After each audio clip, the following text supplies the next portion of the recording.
Welcome, Thunderbird Nation, to the Thunderbird Coaches Show. Thunderbird Coaches Show is sponsored by the Warehouse Bar Plus Kitchen. The Warehouse Bar Plus Kitchen is a proud sponsor of SUU Athletics and has great food, craft cocktails, and is always showing your favorite sports and UFC fights. The Warehouse Bar Plus Kitchen is committed to serving up joy through local food and crafted cocktails, beer, music, and entertainment. The Warehouse Bar Plus Kitchen provides a safe and friendly environment for those that are 21 and up, and they also have events that will create lasting memories and unforgettable times in Cedar City. The Warehouse Bar Plus Kitchen shows all your favorite sports games, has great food, live music, karaoke, pool tables, and a huge dance floor. And the Warehouse Bar Plus Kitchen wants to remind you all to have fun and always drink responsibly. Shout out to the Warehouse Bar Plus Kitchen for their sponsorship. Love those guys. Appreciate your helping out with the Coaches Show. We want to welcome D. Barnes. And as always, Coach Todd Simon. Thanks for coming in, gentlemen. Of course. Thank you for having us. You bet. Coach, let's kind of recap. It's been a couple weeks. Some good, some bad. Let's start with Cal Baptist down there in, is it near Riverside? Where is Cal Baptist? Yep. Right down there. Right down there. Man, that was kind of a hard-fought battle. Kind of give us the scoop on how the T-Birds did down in Riverside. Yeah, it was. The very difficult road game. They're and all these games are. These are all top 200 teams. Yeah, it's just tough conference. not a day off. But we were able to go down there, get a hard-fought win, finish at the end, and sneak out of there with a win. So I was pretty proud of our guys' effort, and we really did what we needed to in the second half. Yeah, absolutely. I would call that kind of a grimy game. Obviously, kind of that Hail Mary that lips out at the end. I mean, it was exciting to watch on ESPN Plus. So after Cal Baptist, great win by the way there at Cal Baptist. The T-Birds headed down to Utah Tech. Man, getting down to Utah Tech, I think it was section 104 behind the bench, was packed. We had the T-Bird Nation out in full force.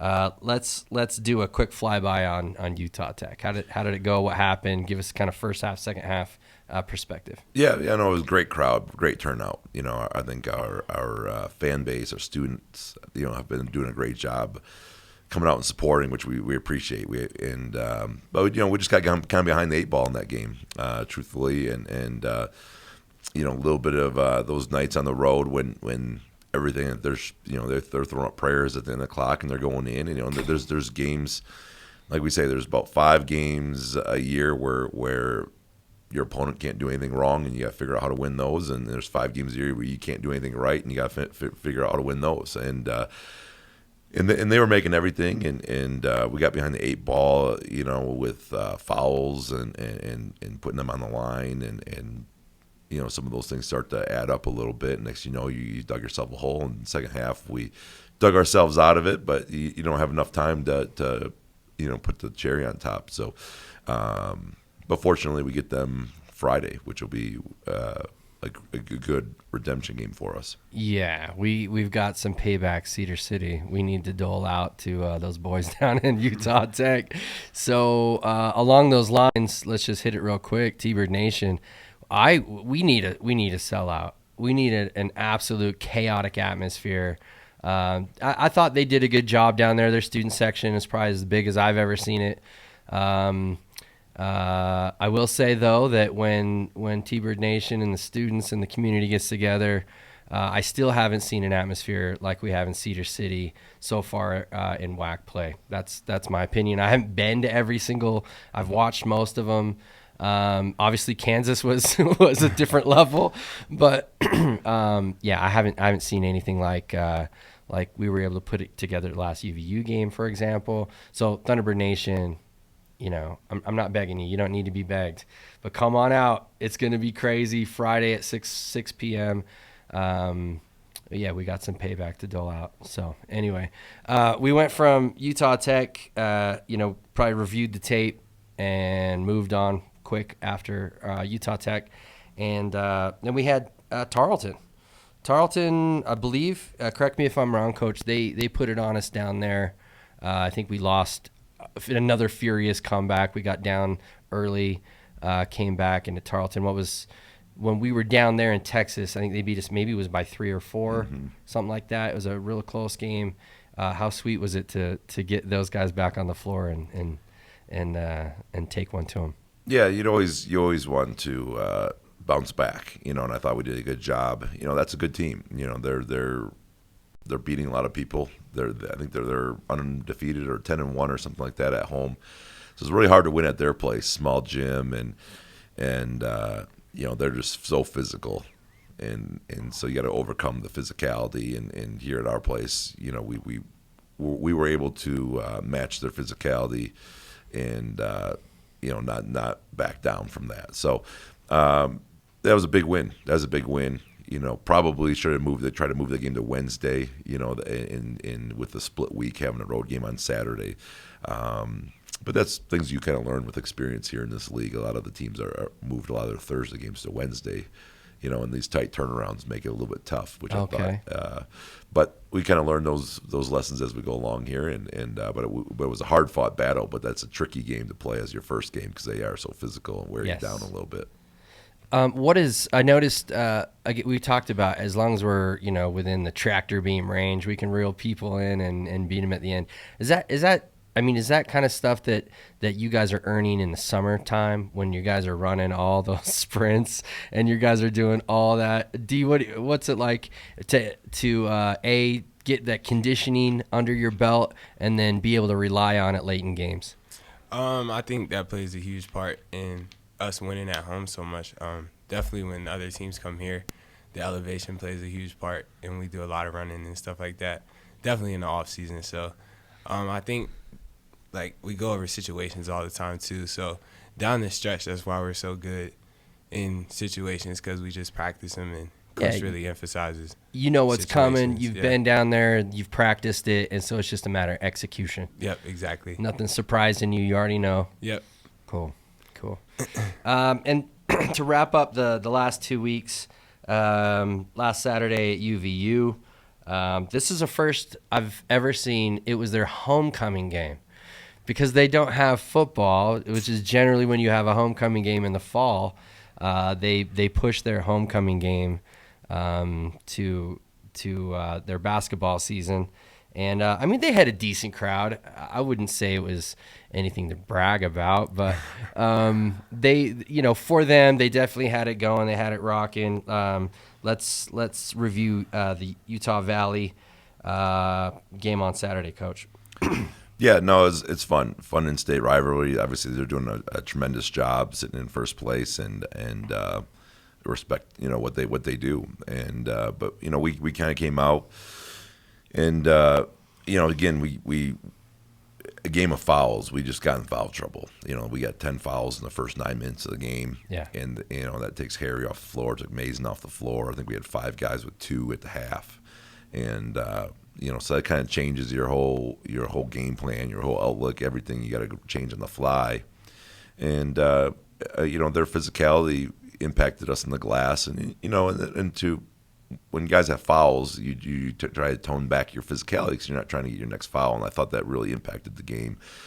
But we got to do a better job. That we allowed them to shoot 41 free throws. They only shot 42% from the floor, but that doesn't matter if they shoot 41 free throws. So we've got to do a better job controlling what we can control and not putting them on the line. And then offensively, we kind of strayed a little bit from the game plan of attacking.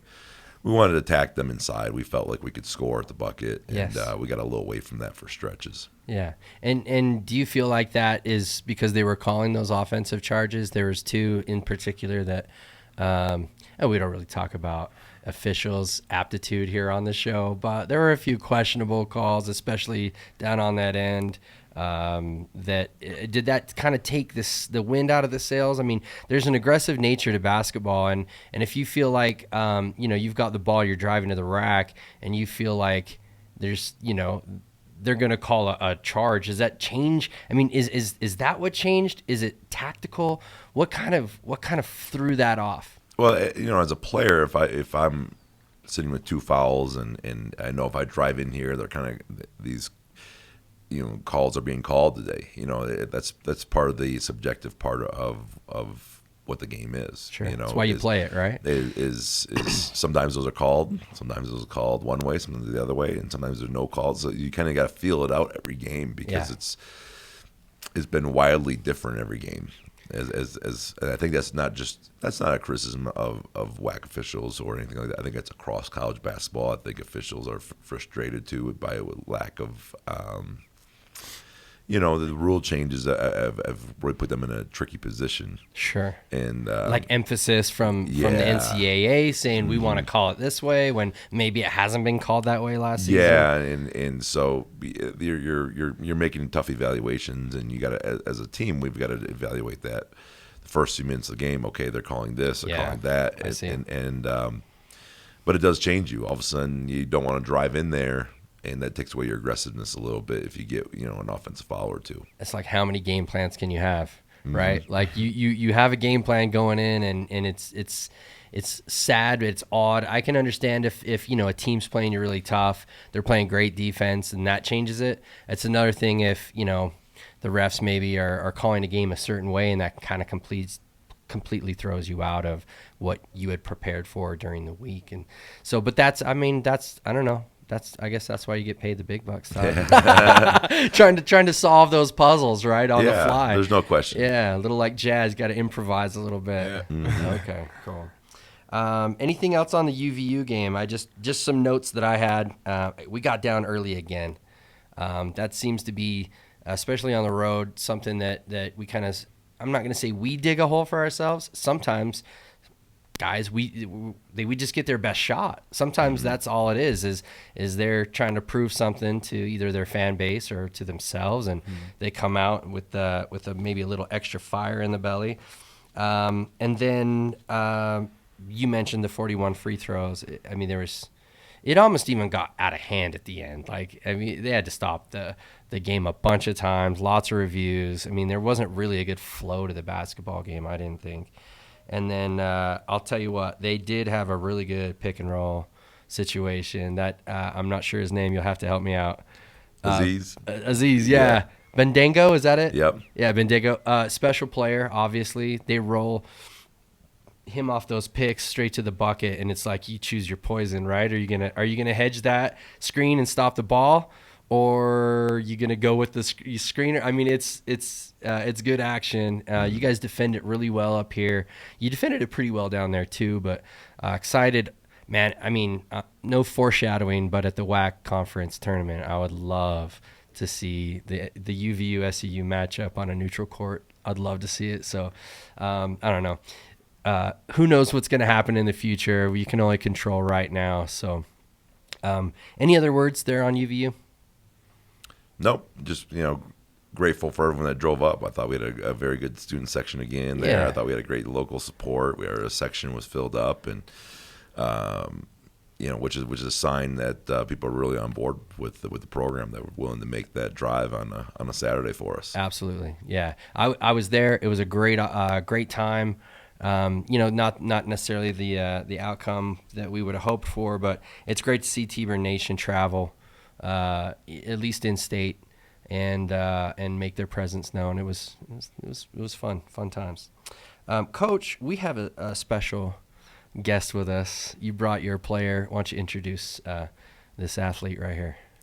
Yeah, D. Barnes, who's now been with us year 3, and a huge contributor to our program. He's obviously been part of a lot of winning here.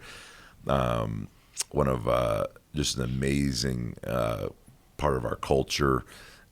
Brings the energy every single day. He's a great basketball mind. He's a guy that quite frankly, he's kind of tricky because he plays a position that we have some guys that have been entrenched and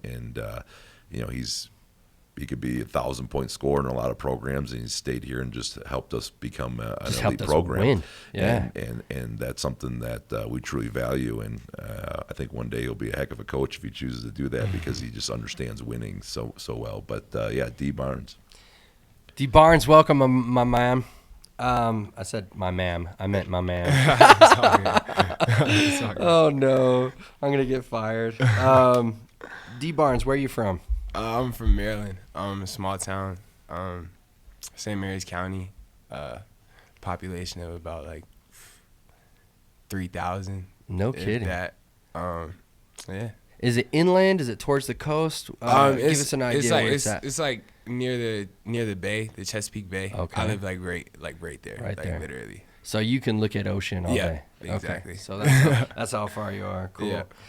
Tell us a little bit about your journey from the Bay in Maryland all the way out to the mountains and desert of Cedar City. Oh man, my situation was a bit different. I started out at Mount St. Mary's University. Where's that located? In Maryland. Okay. Duh. Yep. Started out at Mount St. Mary's University. I had a good freshman season. It was pretty good. Had a lot of success, and then the next year, things didn't work out. So entered the portal. Then somehow, some way, I got in contact with Coach Flynn. Okay. And that was the first time I learned about SU, honestly. And ever since then, it was kind of like, it just felt right, and I wanted something different, just because I had been in Maryland my whole life, and so I just packed my bags, came out to Utah. They gave me an opportunity, so You're I just Flynn. Yeah, I'm like, coming. Yep, that's exactly how I was too, and ever since then, man, it's just been good. It's been great. Excellent. Yeah. So you were looking for something different. Yeah. My guess is you found something very different. I found something very different. Culturally different. The weather and the environment's a lot different. Yes. Give us like just a little peek into those first few weeks. Right? Like you're like, wait a minute, this is I asked for different, but dang. Yeah. Like tell us how that process, what was interesting to you, like whether it was the people or the culture or the landscape, like what stood out to you immediately? Well, I had never seen so many mountains, first off. Yeah. When I landed in Vegas, I had been to Vegas before, but then driving through like the gorge there and everything like that, I was like, wow, this is really different. Yeah. And then when I got here, it's during COVID, so it was like ghost town. Oh, right. So then I'm like, man, like this is crazy. And I then can only imagine you're like, where are all the people? Yeah, and then we had all the rules during COVID, like sure. So it was my first few weeks here were a little rough. Land of the body snatchers. Yeah. There's no humans out on the roads. Yeah, so we just always hung out with each other, and I think that's how we found success too. Bonded. Yeah. So at a lot of programs, you don't live with your teammates, but here, like, you live with your teammates. So it's like, well, you learn the more about each other than just on the court. Yeah, you learn that Spurgeon sneaks chips. Exactly. Like Spurgeon is chip addiction. It's insane. You wouldn't have known that. Yeah, had you not at all. And then you learn Harry has 1,000 pajama pants. And that's all he wears. But that's cool. Yeah, my first few weeks here, man, and then the elevation was like the biggest thing for me. Like, interesting. Everybody was new. That was when we bought in like a whole new team. Yeah, Yeah, and all the guys who were here before were like, "Oh man, like you're gonna start running." And I was like, "Bro, I don't even get tired, honestly." Started running, and the first thing I thought was, "Oh man, I need to stop. I need to bring my inhaler next time." And I met Coach I that for the first time. And Coach I, if you know Coach I, he's next level. Yes, but he's go exactly, go, and then some more. Exactly, but that was the first time and that I had ever experienced like stuff like this, and then the culture shock. Yeah, was a bit different. I had never learned about Mormonism until like I got here, and then surprised I got baptized like during the summer. So it was like, everything falls in place how it's supposed to. So that's wild. Yeah, I think I'm supposed to be here. So I love it. I love stories like that, and you're happy. I'm so happy. Yeah. Yeah. Ultimately, that's you try to be happy in the place you're at. Sometimes you go to places and you just make the very best of it. Some places you feel like you're meant to be. Yep. There's a lot of different times in life, and we're glad that you came to Cedar City, and Yeah. we're glad that you're happy here. I'm glad that I Yeah. came to Cedar City too. Absolutely. So,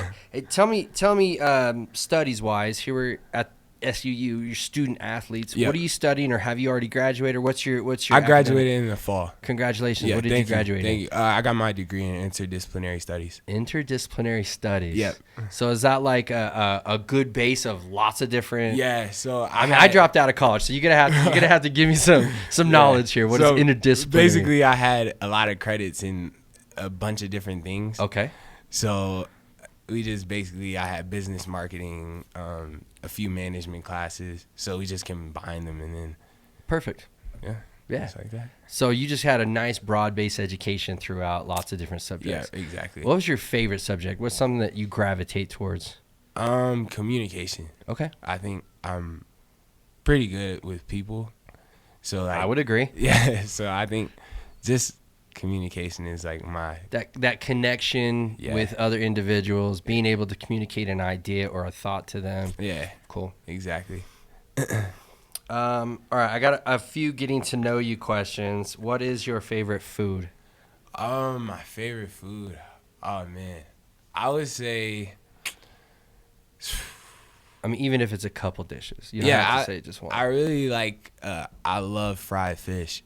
Okay. Yeah, I grew up like eating just so much fish because you being right there by the bay, Chesapeake so I'm Bay. like, love Yeah. fish. I mean, you a blue crab guy? I know they have like the blue crabs up in Maryland. Yeah, It's a we big deal. always eat crabs. Yeah. Crabs all the time. I love Yeah. seafood. Okay. But you can't really get that here, man. No, and I'm like I'm kind of a food snob. If I can't see the ocean, I'm not eating crab. Yeah, no. If I can see it, okay, we're good. But if we're up in the mountains, look, I'll eat a cow because they live in the mountains. But I'm not eating. Yeah, I had like some crab, something I don't even know, but Yeah. it started unrolling. Like I was unrolling the crab. That doesn't sound right. Nah, Yeah. didn't like it. Hard pass. So seafood, fried Yeah. fish, stuff like that. Cool. Yeah. And then, where's the prettiest place you've been? You've been in Southern Utah now for almost 3 years. Yep. Like, there's all kinds of beautiful places. What's been your favorite place to visit? Crazy to say because this is probably our hardest conditioning. I like the sea. Running that sea trail? I like running the sea trail. It's like a certain, I don't know, it's like a certain piece that you get when you're running. And we used to do like races up this to see who gets there first. So sometimes you end up by yourself and you're just like.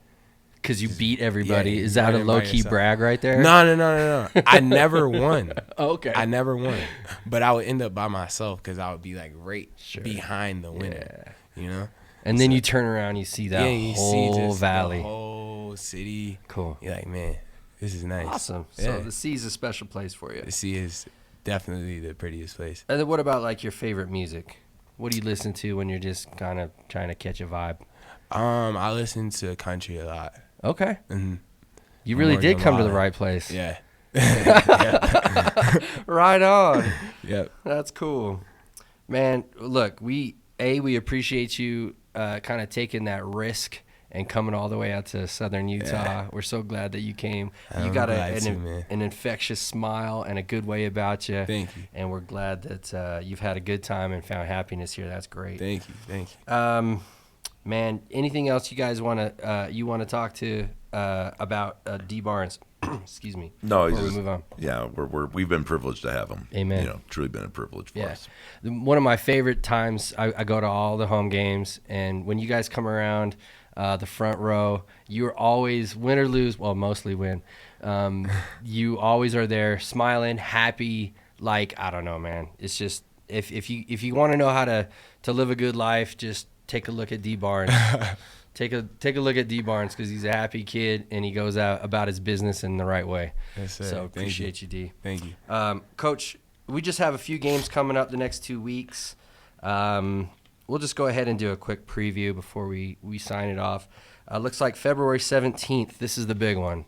Well, they're all big and they're all important, but we really, really want to show February 17th. I don't know what's going on. I even slept good last night. February 17th, Friday night at 6 o'clock. We've got our Southern Utah rivals, Utah Tech, coming into town.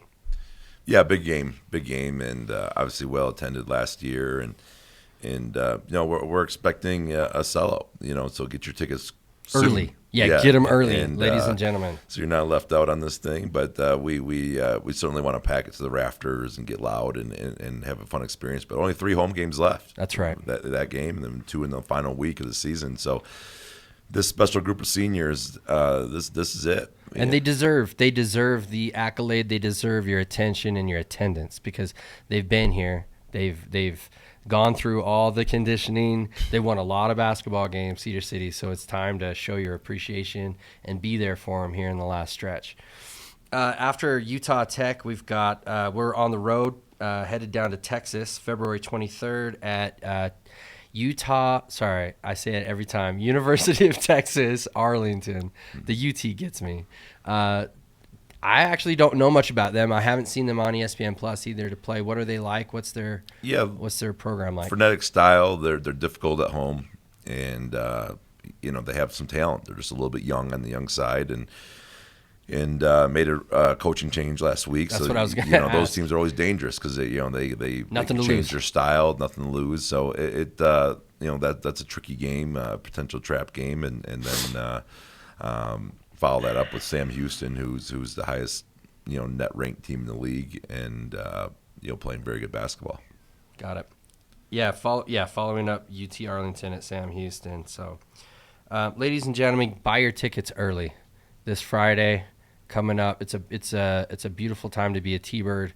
We got a winning team. We've got a team that needs our support. So we expect it to be packed Friday night. Again, that game's at 6 o'clock. Look, for D. Barnes and Coach Todd Simon, I'm Jon Smith. This has been the T-Birds Coaches Show. We're signing off. Go T-Birds. Go Birds. Go Birds.